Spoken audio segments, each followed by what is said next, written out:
A high-ranking Honduran official has expressed great anticipation for the upcoming 6th China International Import Expo, as it offers opportunities for global importers and exporters to expand business.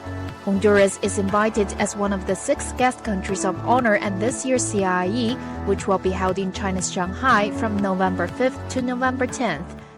Bueno, como invitados de honor, obviamente es una gran oportunidad participar en esta feria, que es sin duda una feria importante a nivel global, y demostrarle tanto a China como a los otros países que participan en la misma, pues la bondad de nuestros productos, la calidad de nuestros productos. El participar en esta feria implica tener acceso y conocer mejor e intercambiar con otros productores en China, por supuesto, entender mejor el mercado chino, y también interactuar con productores a nivel global, porque precisamente la feria lo que hace es fomentar ese intercambio entre productores, importadores, exportadores de todo el mundo.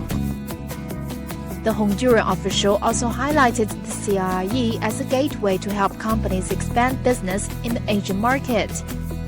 Bueno, espero que el mercado chino sea una oportunidad para nuestros productores, para poder llevar nuestros productos y poder competir en ese gran escenario. Además que China, para muchos de nuestros países, es también la puerta de entrada hacia un mercado incluso más grande, que es el que representa Asia en general.